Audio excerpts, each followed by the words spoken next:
So the next one is the design of physical facilities. Okay, so we already discussed the working and the structure of trickling filter. So next, some design parameters for the trickling filter. So first, the which type of trickling filter, then physical characteristics of filter packings to be used. Okay, so different types of filter media we can use, and different types of filter also we can use, like low rate trickling filter, high rate trickling filter. Okay, so these parameters which consider during the design. Next, what is the dosing rate? Next, type and dosing characteristics of the distribution system, then configuration of the under drain system, then provision of adequate airflow, that is ventilation, and either natural or forced air, then sealing tank design. Okay, so these are some design of physical facilities. You can see this some of the material which are used. Okay, the distribution system, which having clearance of 150 to 225 mm, should be allowed between the bottom of the distributor arm and at the top of the bed. The clearance permit the wastewater stream from the nozzle to spread out and cover the bed uniformly, and it prevents ice accumulation from interfering with the distributor motion during freezing weather. The nozzles are spaced unevenly so that greater flow per unit of length is achieved near the periphery of the filter than at the center. Head loss through the distributor is in the range of 0.6 to 1.5 meter.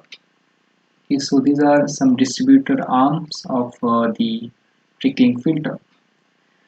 Next, under drainage system. So the under drain system, which is used for the collection of the filtered water.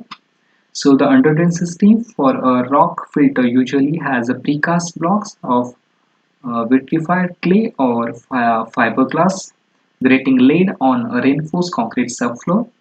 The floor and under drains must have sufficient strength to support the packing, stream growth, and the wastewater. The floor and under drain block slope to a central or peripheral drainage channel at 1 to 5% grade.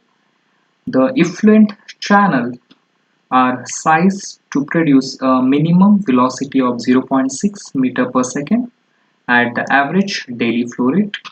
Next, under drains may be open at both ends so that they may be inspected easily and flush out if they become a plug.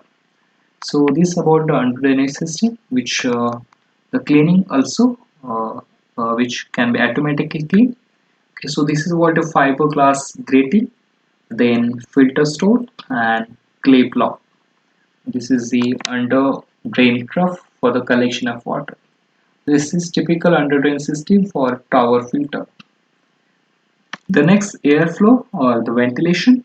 The natural ventilation had historically been the primary means of providing airflow, but it is not always adequate, and forced ventilation using the low pressure fans provides more reliable and controlled airflow. So in the case of natural ventilation, the driving force for airflow is the temperature difference between the ambient air and the air inside the pores. So if the wastewater is colder than the ambient air, the pore air will be cooled and the direction of flow will be downward. So if the ambient air is colder than the wastewater, the flow will be the upward. So this is about the trickling filter, design consideration of trickling filter and working of trickling filter. So the next concept or the next treatment method of or the biological treatment method, that is the rotating biological contractor, that is RBCs. Okay, so first in biological treatment method or conventional biological treatment method, we discuss about the ASP, that is activated sludge process. Then we discuss about the trickling filter. Okay, and the next one is RBCs, that is a rotating biological contractor. It is again the another biological treatment method. Okay, so these RBCs consist of a number of closely spaced circular discs made up of the polystyrene or polyvinyl chloride. Okay, and this disc are the partially submerged in wastewater and the rotating slowly through the it. Okay, so that disc are continuously rotated into the wastewater. Okay, so that is the submerged, and normally the distance between the disc is 18 mm, which are lined upon on inner shaft. Okay, so the biomass will settle on the surface of the disc, forming a slim layer over the wetted surface area of disc. The disc alternatively contact the biomass with the origin. That is, sorry, the disc alternatively contact the biomass with the organic material in the wastewater, and biomass gets oxygen from the atmosphere. So for decomposition during rotation, maintain an aerobic condition. So the biomass lifetime it is 80 days. With time biomass gets old and falls into the tank. The color of biomass reddish brown, and in a high load process the biomass gets thicker and color is a dark brown to black and partially also slimy white. So the cylindrical plastic discs are attached to a horizontal shaft and are provided at a standard unit size approximately 3.5 in diameter and 7.5 meter in length. So the RPCs, that is rotating biological contractor unit, is partially submerged, typically 40%, in a tank containing the wastewater, and the disc rotates slowly at about 1 to 1.6 revolution per minute. Mechanical drivers are normally used to rotate the units, but the air-driven units have also been installed. So a submerged RPC's design was also introduced in the early 1980s but has seen limited applications. So the submergence is 70 to 90% and air drive units are used to provide oxygen and rotation. The advantage claim for the submerged unit are reduce the loading on the shaft and bearings, so improve the biomass control by air agitation, and the ability to use larger bundles of disc and easy of retrofit into the existing aeration tanks. To prevent algae growth, protect the plastic disc from the effect of ultraviolet exposure, and to prevent excessive heat loss in cold weather. So RBCs units are covered. Okay, so these are the structure of RBCs. You can see. Okay, so this the rotating biological contractor in trickling filter. The moving wastewater passes over the stationary rock media. So in an RBCs, the moving media passes through the stationary wastewater. So what is the difference between trickling filter and RBCs?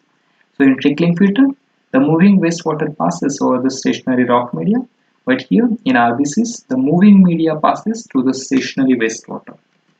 Okay, so you can see this is water RBCs, where the stationary wastewater and continuously rotation of the liquid film coated disc.